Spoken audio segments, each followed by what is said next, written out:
Hare Krishna, Prabhuji. Hare Krishna, Mataji. Sri Bhagavanuvacha Lokesmin Divita Nishta Pura Prokta Maya Nakha Jnana Yogena Sankhyanam Karma Yogena Yoginam.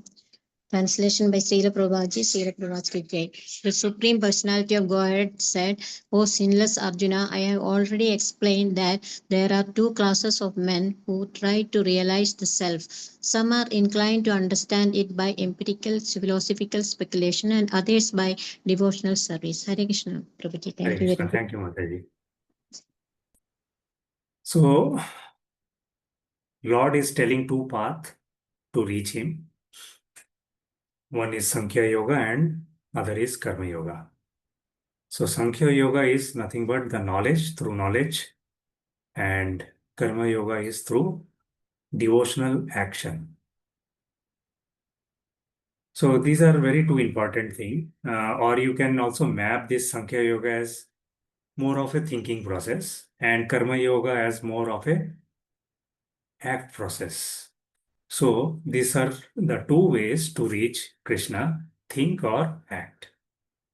Now many times we are confused what path we have to choose, because there are another ultimate path that Lord has prescribed, which is called as Bhakti Yoga. So we have to understand one thing here is all these paths are very important.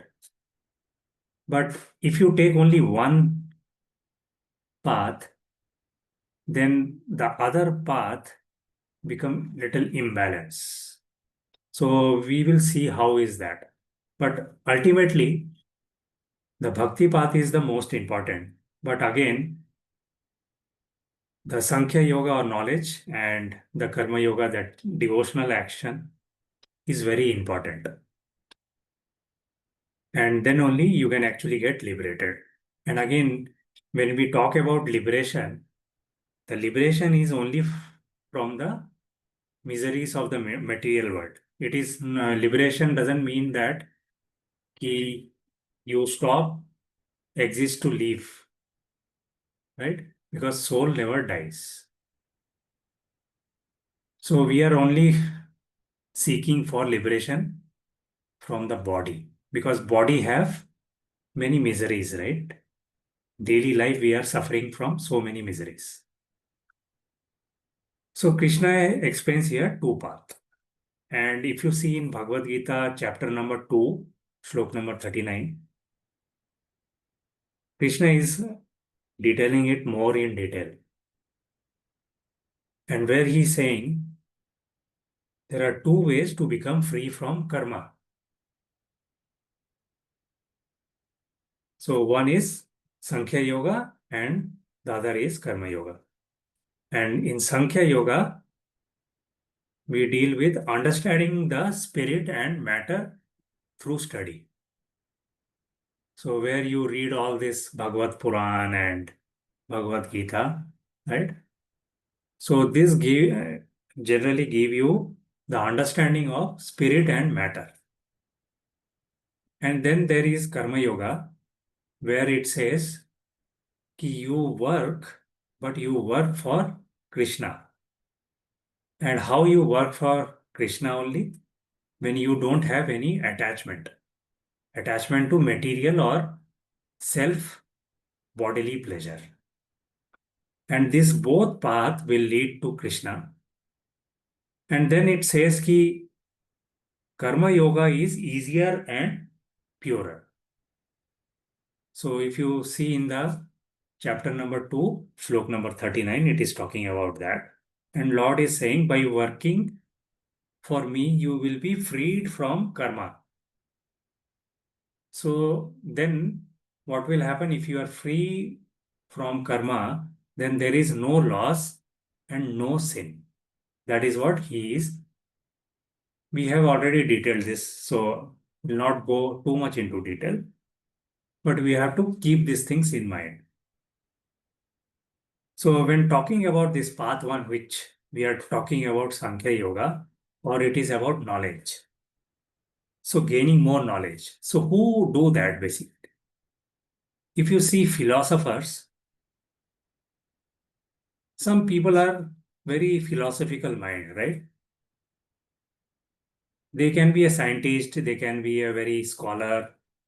So they are the one who love deep thinking. And what is their method of? Their method is generally they will study Bhagavad-gītā or Vedanta to learn that I am soul, not the body. And Krishna is the supreme truth. So, but there is a risk actually. What is the risk here? The risk here is dry knowledge. Dry knowledge means no devotion and which is equal to no taste. So the whole point here is the scholars, they may read thousand and thousand of books. May it be related to Vedanta, but he forgets to chant Hare Krishna. So in that case, what happened? It becomes a dry knowledge. And because of this dry knowledge, slowly what will happen? He will not get taste. So that is the problem with philosophers. And Lord has already told, if you try to understand me through logical sense, then it is very difficult to understand me. We see one of the pastime in Vedanta where there was a Brahmana, and at the time of Chaitanya Mahaprabhu, there was a Brahmana. So what he used to do, so once what happened, Sri Chaitanya Mahaprabhu met this Brahman who was deeply engrossed in studying Vedanta. So that is Jnana Yoga, right? But he neglects household duties. His wife was suffering because this Brahmana was not working, so very difficult to maintain the family. So when Mahaprabhu, Chaitanya Mahaprabhu, he asked him why he is neglecting his responsibility. So in reply, the Brahmana said, I am pursuing knowledge to attain liberation. So very important line here. Kindly note this. He is saying, I am pursuing knowledge to attain liberation. And these material duties are distraction. So all this fine, yeah. Very important thing we have to understand here is material duty is distraction and we have to somehow avoid it. But what he is doing, he is neglecting his duties. So Mahaprabhu smiled and he said, you think you are following Jnana Yoga, but true knowledge means understanding your dharma, which is nothing but duty. Even while performing action, one should offer to Krishna.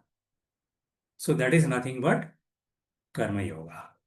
So by neglecting your duty, you are creating bad karma instead of going towards liberation. So he then instructed this Brahmana, you continue your study, but also fulfill your duties as a householder. So very important thing here for people who are having families, right? So offer everything to Krishna, your work, your knowledge, your devotion. That is the perfect path. But you have to understand that the duty is your dharma and you should not neglect it. That means you should continue your work, but not for yourself, but for the pleasure of Krishna. So that is the one path we are talking about. This karma yoga, which is nothing but devotional service. So what is this devotional service or karma yoga? It is for everyone, right? It is for everyone, mean to say, for all the householders or people who are working. Very important. What is the method? You do your duty as a service to Krishna. So, for example, Matajis are doing cooking, they are cleaning, then many of them go to work and chant Hare Krishna while working. That means you are constantly working, you're doing your duty, but never neglect Krishna. So what happens? So there is a bonus because of that. What is that bonus? Automatically, it purifies the heart. And without any extra effort. You're not putting any effort right here. As usual, you're working, but towards Krishna's pleasure. And this is described in chapter 2, Sloka number 61, which says, fix your mind on Krishna, surrender unto him. This is the yoga of intelligence. And very good example is devotees are cooking for Krishna Prasad. Now, one may ask why Karma Yoga is better. So, if you try to understand the difference here, Sankhya Yoga, it is slow. Sankhya Yoga is slow, but must purify sense first. So, all our sense objects or body, it first purifies. And then comes this Karma Yoga, which is much faster. So, devotion get purified instantly here. And Krishna says, even if you don't understand philosophy, just serve him. So if you may not understand this Vedanta and Purana, you don't have to put too much effort. You just serve Krishna. He will guide you. And one of the very good example is Gaur Kishore Babaji, who was completely illiterate, but he used to understand everything by Lord Mercy.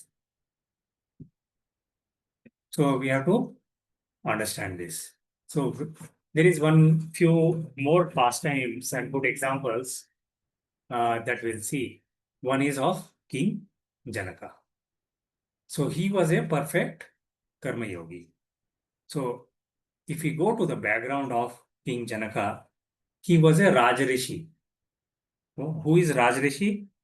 Rajrishi means he will be a king as well as he will be a very saintly, who ruled the kingdom of Mithila while remain fully detached and enlightened about Krishna. He was the father of Sita Devi, as we all know, and he is the disciple of Yogi Ashtavakra. So once what happened, some sages were debating whether sannyasa or karma yoga is, which one is superior, whether the sannyasa, that is renunciation, or the duty, that is karma yoga. Out of these two, which one is superior? And to test this, Maharaj or King Janaka, they deliberately set his palace on fire. While he was meditating, they set his palace on fire. And these sages, they started shouting, "O king, your palace is burning, save your wealth."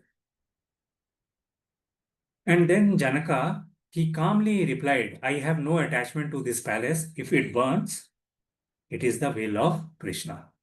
So you see how he's having this palace, he's having this kingdom. Even then, he is not bothered because he is not attached to material opulences. So whatever happens, actually we have to believe that it is Krishna's will. Very recent example, 2 days back, there was a plane crash that happened. And there were many incidents about this plane crash. But one of the incident where a passenger, actually he was late to catch the flight. And he was shouting at the airlines authorities, and he was shouting and saying, let me board the plane, but they did not allow her to board the plane. And after some time, she returned back from the airport because the authorities, they did not allow her to board the plane. and she was shouting, she was yelling. And when she was returning back, suddenly she got a call where airlines were asking about her well-being, and she said, yeah, I'm going back home. But the airlines authority, they were surprised. They thought she is into that plane, but she actually missed her flight. So the whole thing is Krishna's will, right? We have to always believe on Krishna that whatever is happening with us, it is for better, and we should not complain. Similarly, Janaka Maharaj was a perfect yogi, right? So the lesson here is this karma yogi does not mean abandoning duties but performing them with detachment and devotion. And Janaka Maharaj was both the king. He was karma yogi and jnani. He was a wise sage because his heart was fixed onto the Supreme. So that is how we have to also act. And there are many other pastimes. We'll try to cover some of them. One was Narada Muni and the hunter. So most of these pastimes you already have heard. So we are just trying to revive them. So the background of this was Narada Muni. He was a great sage, we already know, great devotee. But there was one more devotee. So once what happened, Narada Muni was going and he met this violent hunter who lived in forest. He used to kill every day every animal. So hunter asked this Narada, can I get Lord even with my sinful life? That means he was aware that he is doing some sin because Narada made him realize this. So he asked Narada whether I can get rid out of my all sinful life and activities. On that, Narada said, he smiled and he said, yes, but first you stop harming others. So very important thing is you should not harm others. And then the next thing is you chant Lord's name while doing your work. But this hunter, he protested. So he said, I don't know any mantras. What I will chant? And then Narada replied that you just say Ram. And this hunter was so fallen soul that even he could not able to chant Ram. But Narada Muni said, you keep chanting, it will be all fine. So this hunter, he followed his instruction. And even though he was hunting, he was chanting Rama's name. And over a period of time, what happened? His heart softened and he gave up all the violence and he became a saint. So here the lesson is, while even engaged in worldly karmas, let it be very fallen type of karma, it can purify your actions through devotion or bhakti. So it is actually a gradual process, which is very key. And this is also explained in chapter number 9, slok number 26. And then we last will see one pastime of Dhruv Maharaj, where we see that how first he did the karma, then he transformed into jnana, and then he moved into bhakti. So the background is he was a 5-year-old prince, Dhruv Maharaj.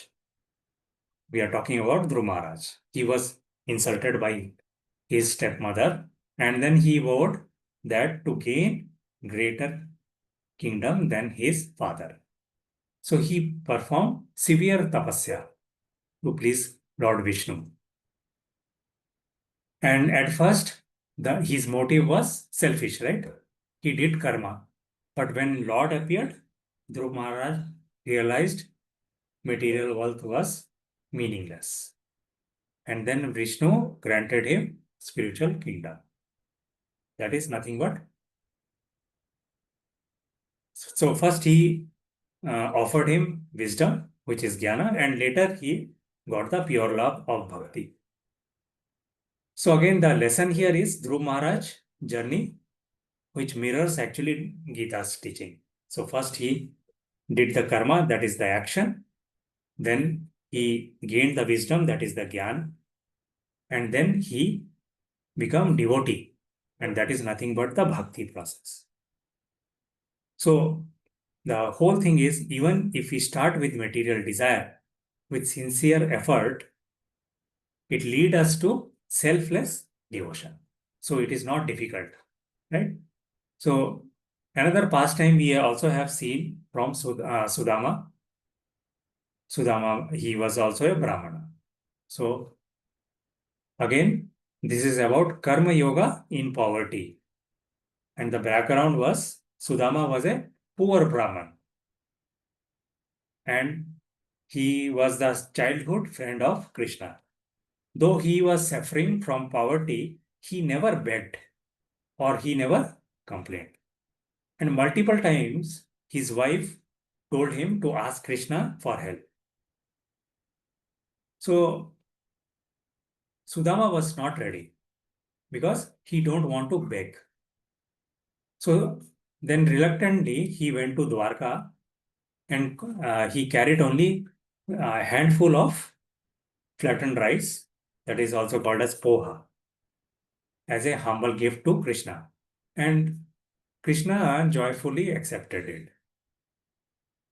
So as we know, Lord, whatever you give, he will accept it joyfully.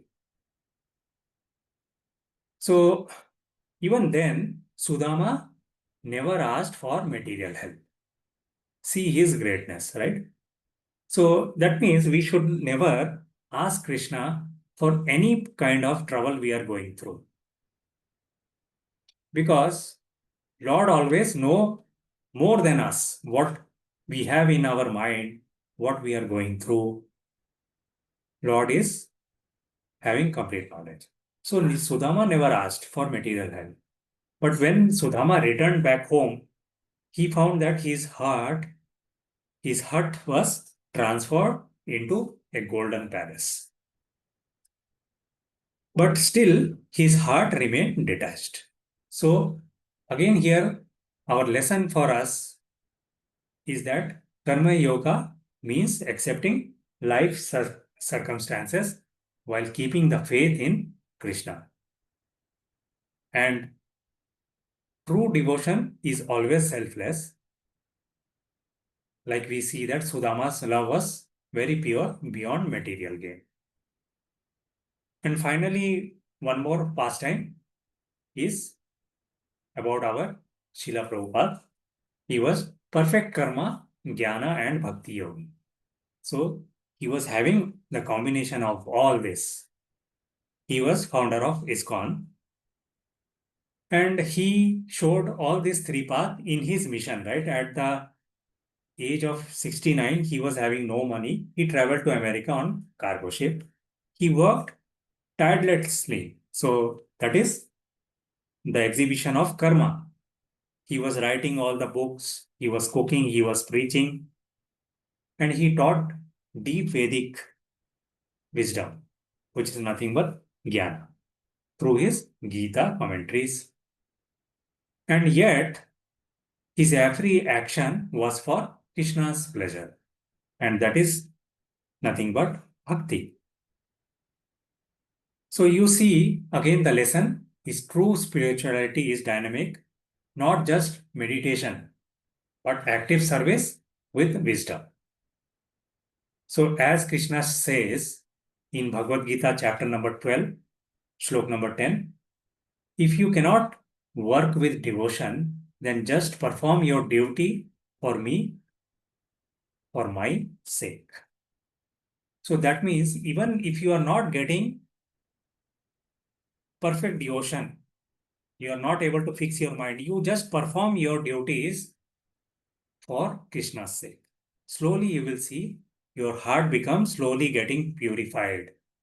You will see the transformation that is guaranteed. So through this shloka we see here is that there are different paths. We have to start immediately because Krishna consciousness is not our duty. It is something like it is emergency. Prabhupada says that it is emergency because we don't know next time what will happen. We have just seen that this 2 days back the plane crash, right? Nobody knew ki this kind they will never return back and something like this can happen. So like that, we don't know next time what is going to come. So that is why Prabhupada says Krishna consciousness or bhakti is a emergency. It is not optional that we can delay. So that is about today's shloka, which Lord Krishna is describing to Arjuna. And what he says is the Supreme Personality of Godhead said, O sinless Arjuna, I have already explained that there are two classes of men who tries to realize the self. Some are inclined to understand it by empirical philosophical speculation and other by devotional service. So we have to start attaining this path that Lord has given us. So thank you very much, Prabhujis and Matajis. Thank you for the association and patiently listening this. So if there is any comment or anything you want to add or ask, we can just take up.